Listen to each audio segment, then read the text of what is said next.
Welcome to another episode of Sideline Sanity. Please hit subscribe. We'd love to have you listen every day. We touch on all kinds of topics, and today's is really interesting. If you're religious, if you're not religious, if you are a person of faith, if you are not a person of faith, there's a documentary out called Irreligious Nation, narrated by Kevin Sorbo. You may know that name, directed by his wife, Sam Sorbo. And she is our guest today. But not only do we talk about faith or lack of faith and religion in various forms, we talk about education as well. And she has a rather controversial take on what makes for a good education for a child. And it's pretty interesting stuff. She is a force, and she has opinions that you are bound to disagree with, and some that you are probably going to agree with. Either way, fascinating conversation. Sam Sorbo is next. For nearly 3 decades, she's reported the action from the sidelines. She started very young. She's covered the NBA, NFL, Olympics, and the college football and basketball national championships. And now, during these insane times in our world, Michele thinks we need a serious dose of sanity. This is Sideline Sanity with your host, one of the sanest people on planet Earth, Michele Tafoya.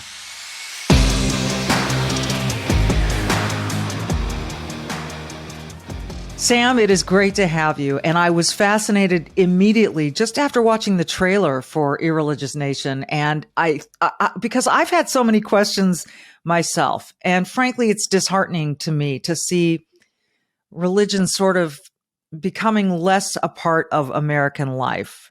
You've asked some really important questions in this film. To you, what was the most important question to get answered? Well, in the documentary, the important question is faith even necessary? But I want to push back. I think we have to watch the language that we use, that we're thinking that religion is somehow lessening in our culture. And what I want to point out to people is religion is not lessening. There's a war of worldviews. There's a war of religions, and there's another religion that's winning. And that's the danger, because this other religion, this religion of unforgiveness, this religion of totalitarianism, this religion of government, if you will, this religion that masquerades as irreligion, as being not a religion, right? Just because you call it a non-religion doesn't mean that it's not a religion. Just because you have, quote unquote, no God, because there isn't a God that you've identified as God, doesn't mean you don't have a God.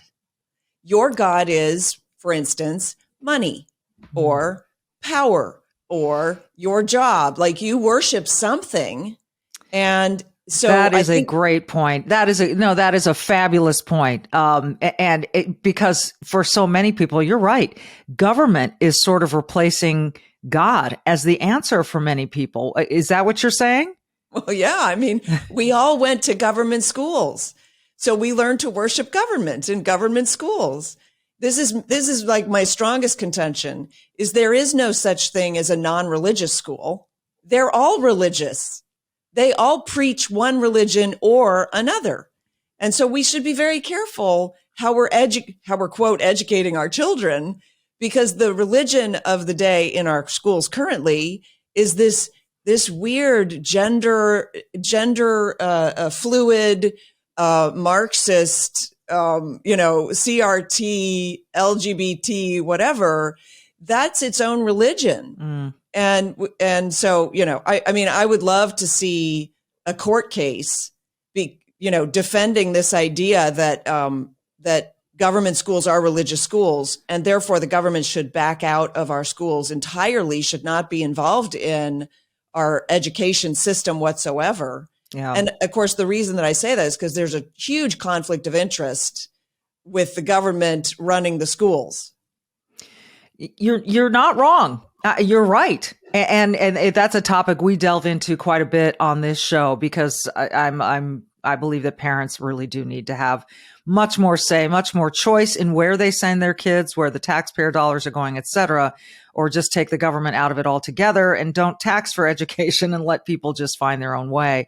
That is a fascinating point. I'm glad you started with that. So faith. So the documentary, let's get to that. If this irreligious nation is in existence, what did you find through going to Israel, going to the holy sites, and asking some of the questions that you asked?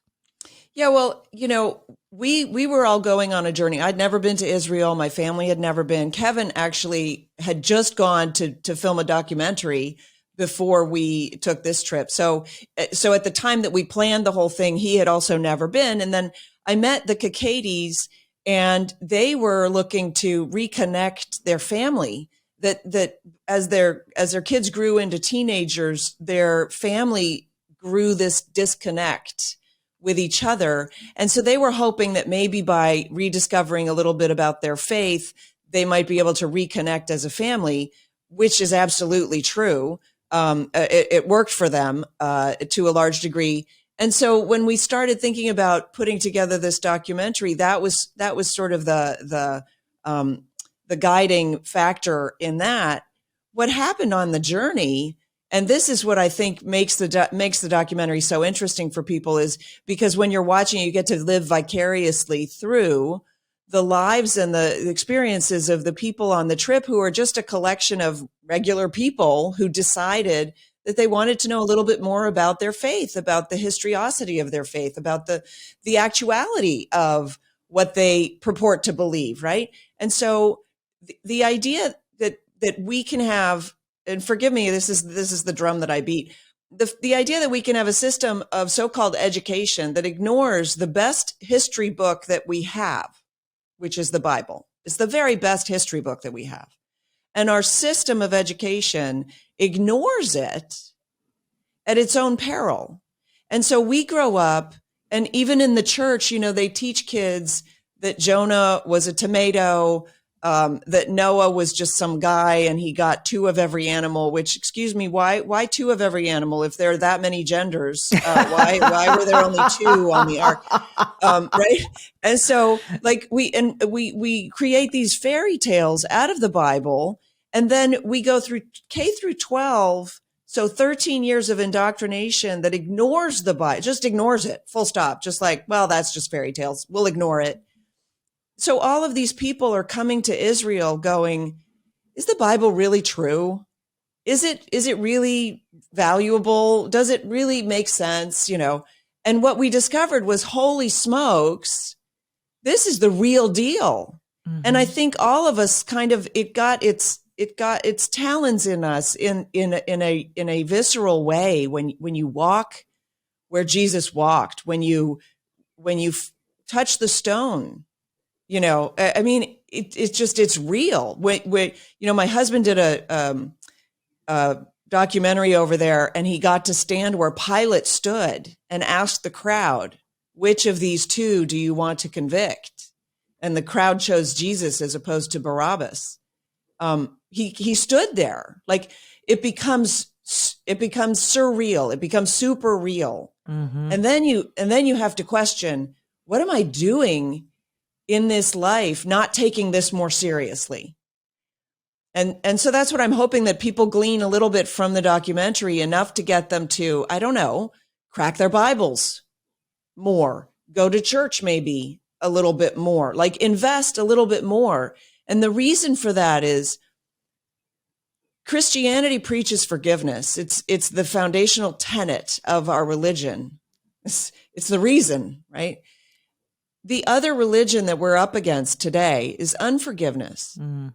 It's eternal slavery, that you cannot right your wrongs. And we all wrong. We all do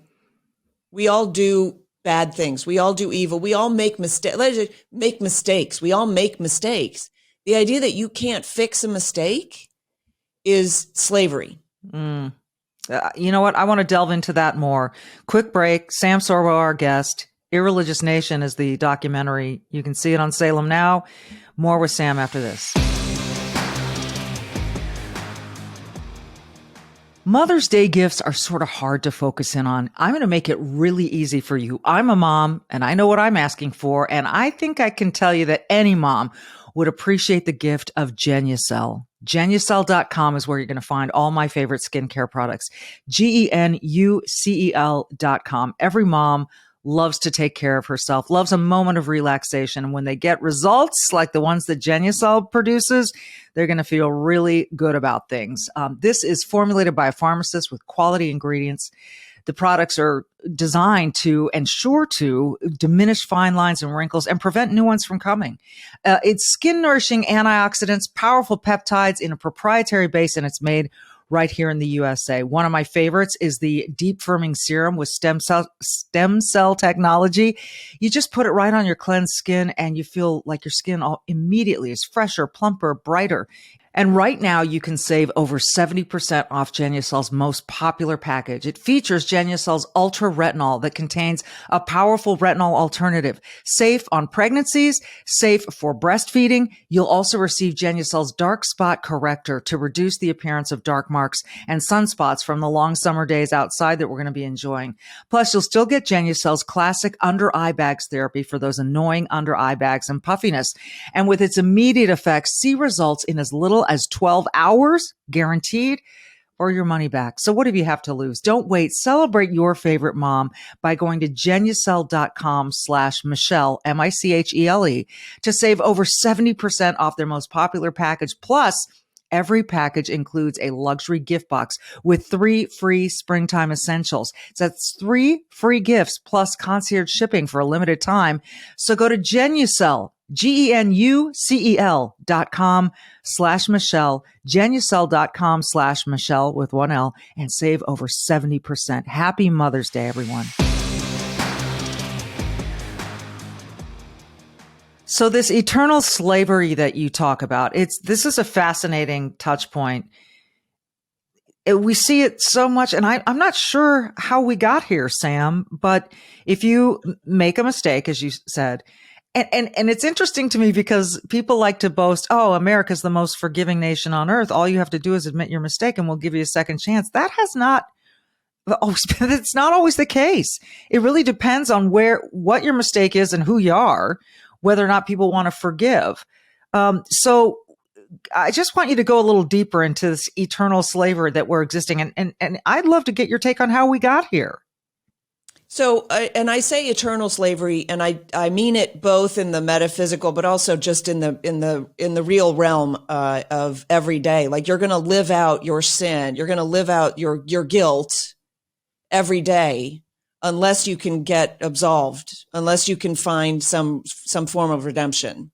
And how we got here is there is a war of worldview, and the other worldview holds that you can be held accountable at any time for any of your misdoings, for any reason, by anybody, and that there is no salvation.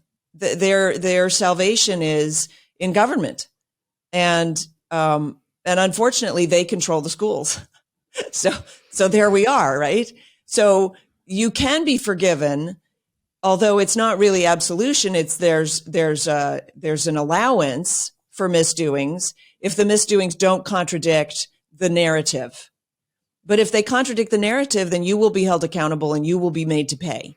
And you will be forced to pay so that everybody else knows that they will be held accountable and they will be made to pay, so that we all live in fear. See, part of the joy of Christianity is your fear is gone. Your fear is relieved when you understand the redemption that exists.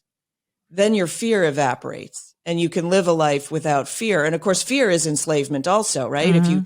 If you're too afraid to move or to do anything, then you have to do the things that are prescribed.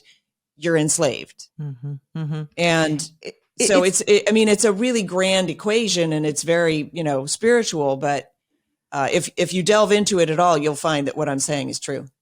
Well, it's amazing that we founded this country on Judeo-Christian values, and that, innocent until proven guilty, all of these kinds of notions that were prior to the Constitution, the Declaration of Independence, all of that had not been codified anywhere else, really. And and here we find ourselves now in a very unforgiving, where a former Speaker of the House actually said that a former president had a chance to prove his innocence.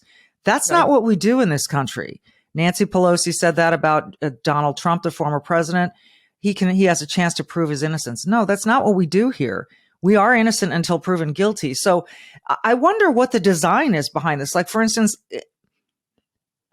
is Nancy Pelosi, for example, in this example, of the ilk that she would live under different standards, and so it's okay for her to apply this standard to somebody else, but she'll be okay because she's on the right side of the what she perceives as the correct side of the narrative? I'm wondering how this starts, because if we are equal under the law, she too would, if facing some sort of prosecution, would have to prove her innocence, which is not the way we work here. So I don't understand why this is happening to begin with, like why people are applying different standards to different people. I that was very circuitous, but I think you get what I mean.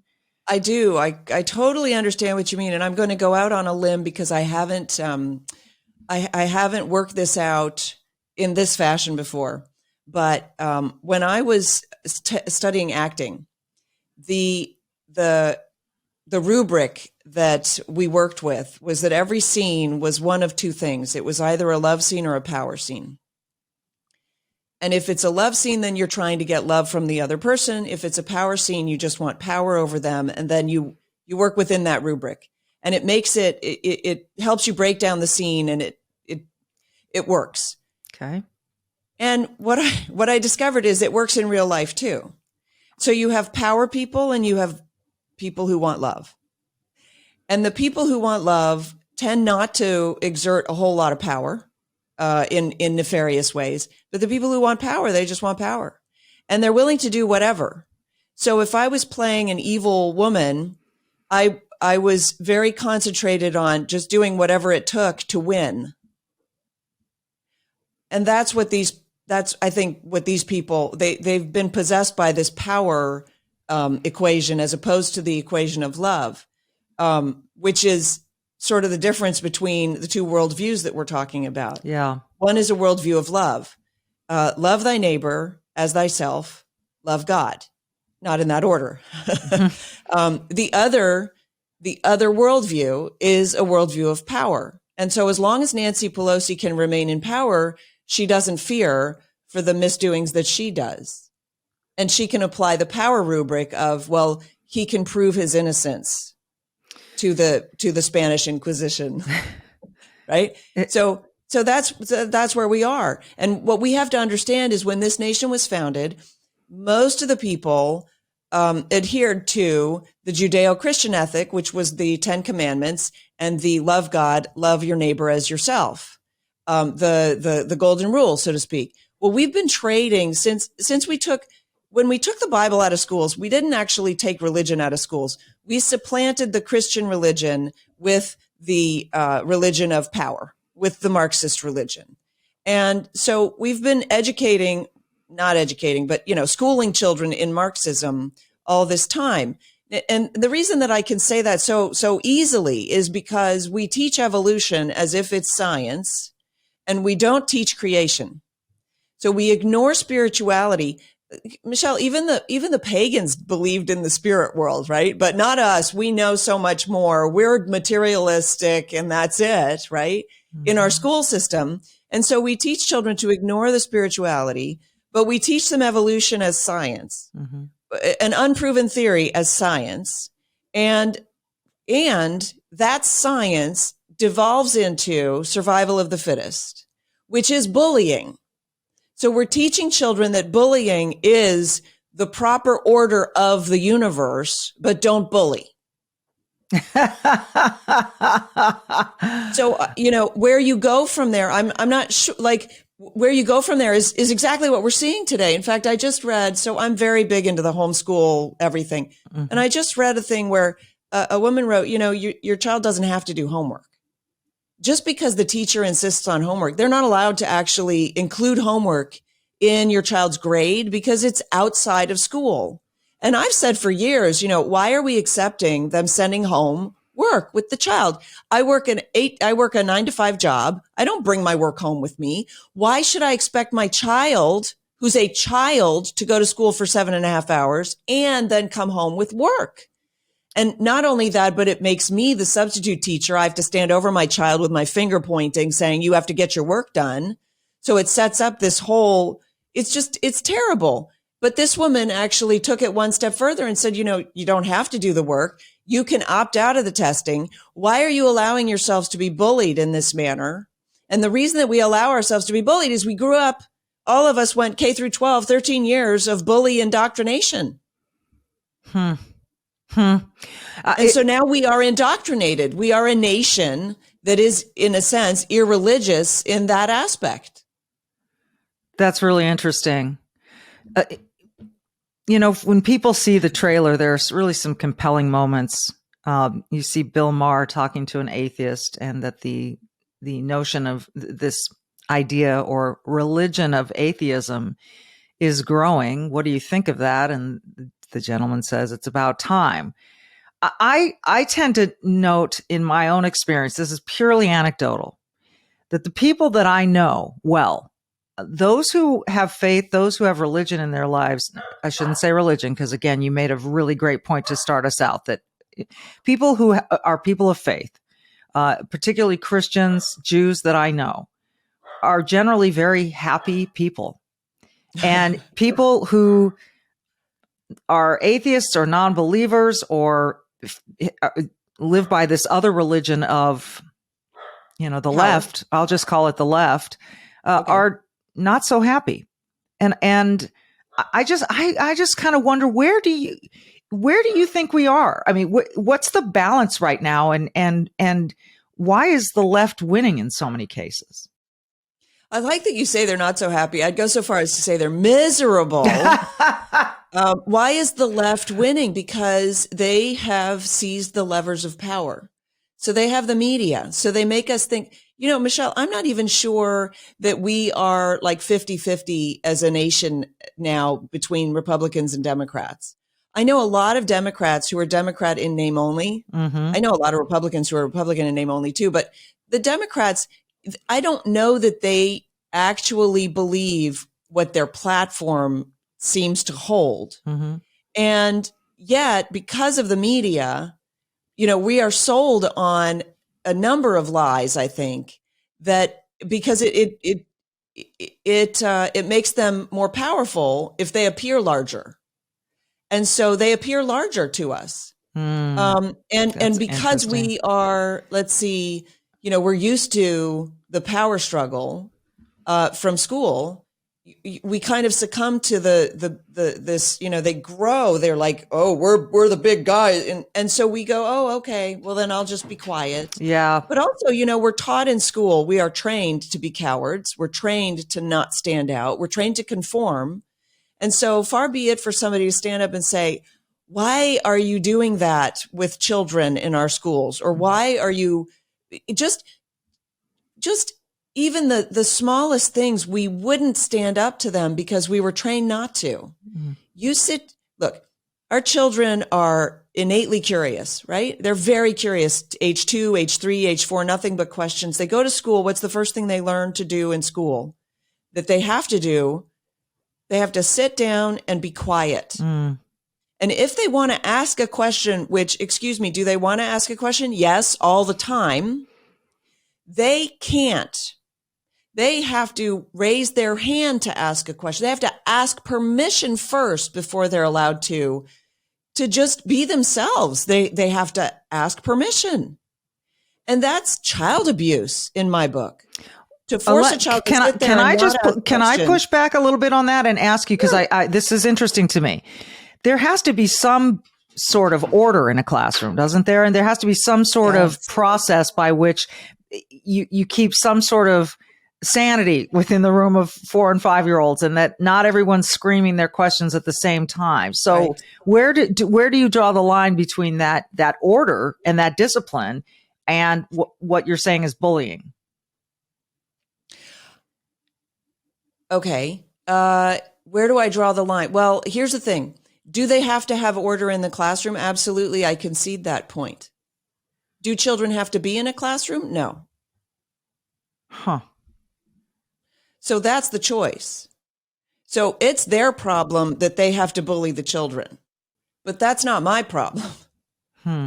My paradigm is keep the kids with the parents, because the parents are really the people who are best enabled to look out for the welfare of the children.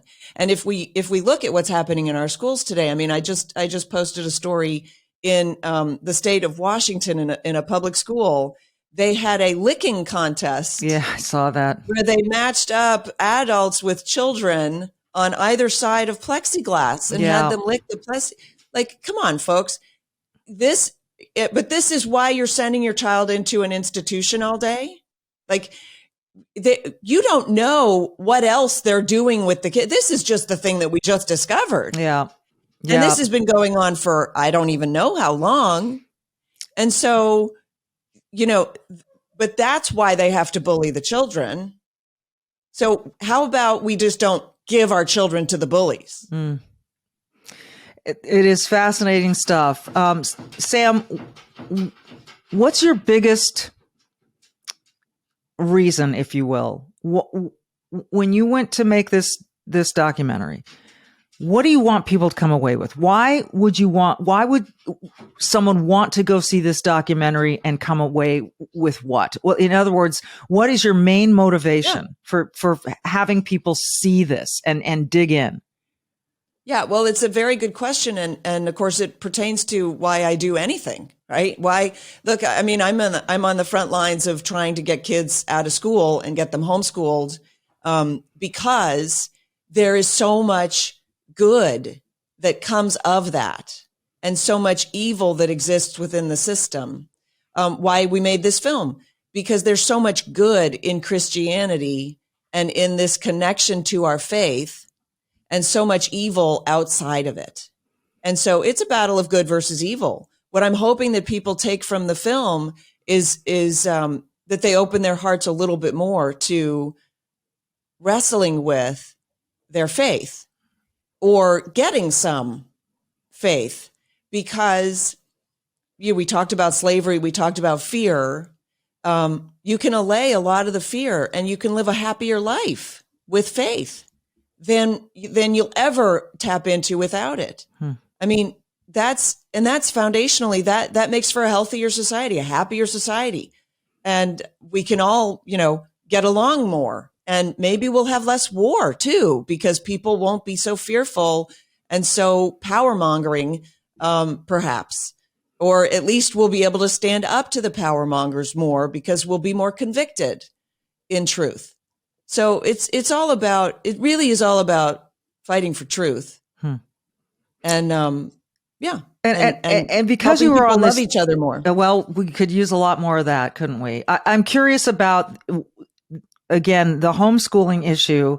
It certainly seems to be growing in popularity in America, but there are a lot of parents who work full time and can't necessarily homeschool. What would you tell those parents? How would you help direct them to a way that they can not have their kids in government schools and produce a happy, healthy, well-educated child? So in school, we're not taught priorities. In fact, in school, we're kind of taught, make a pros and cons list. That's become very popular. And a pros and cons list really is an invitation of chaos. It's just a bunch of pros and a bunch of cons, and then you're like looking back and forth and trying to figure it out. What we really ought to teach is priorities. And when you prioritize, then things become very clear. So I encourage parents to prioritize their children and then make decisions based on that. In school, the priority that we're taught is college prep and career readiness. So we have 13 years of indoctrination that college prep and career readiness is really the only way to go. Therefore, you have to go to college. Why? To get a better career. Why? Well, what's a better career? Money. Oh, okay. So your self-worth is tied entirely to money. So yeah, I understand that parents think that they need 2 jobs in order to make enough money. But what is enough money when the life of your child is at stake? You have to prioritize. And I would invite parents to recalibrate their priorities. because there isn't a tombstone that says, I wish I spent more time at the office. And we really ought to reconsider the priorities that have been sort of inserted into us by 13 years of this indoctrination, that it's all about your education and your job. And that's just an important distinction. That said, the other thing that I have to point out is that education is not 7.5 hours a day. Very clearly not.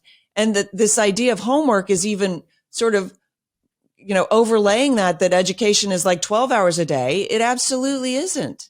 And in fact, when it's not coerced, which it is in schools, it's much less than that. Mm-hmm. It's like 3 hours a day, 2 hours a day, 1 hour a day for the parent, and then maybe a few more hours for the kid to get stuff done to learn.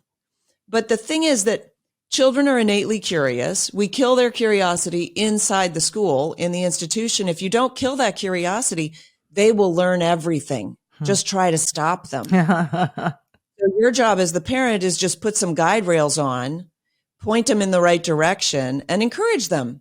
And then they will learn everything. And I mean, I've known parents who worked full time and home educated their kids from very young. They made accommodations. They made it work. There are ways to make it work and not saddle your child with all the burdens of what's happening in the schools today. And I really encourage parents. And by the way, samsorbo.com, I have all the information that you could possibly want there. I wrote a book called The Playbook for Home Learning, where I walk the parents through what education should be, because what they're doing in schools today and what was done to us is not education. It's schooling, and it's completely different. And so we have to recalibrate, rethink what our intentions are for our children, what education should look like for them, and how best to guide them to go into the world, right? And that's something that we're not accomplishing in our schools, full stop. So, the choice is there. Agree with you there 100%. I do think that we are going through some sort of revolution in education in America right now. And I think it's just started here in the last few years, but I think it's growing. And I think there are so many ways to do it. And this is really fascinating. Sam Sorbo, what a pleasure to have you. The film is Irreligious Nation. And again, all of her other resources at samsorbo.com. What a pleasure. Thank you so much for taking the time. Don't forget salemnow.com for Irreligious Nation. Got to give the link, right? salemnow.com. Amen. We'll have that, everywhere available for people to connect to on all our social platforms, et cetera. Sam, thank you again. Everyone, thanks for listening. Don't forget, and Sam alluded to this in so many different ways. As I always say, be brave and do good. Thanks for listening.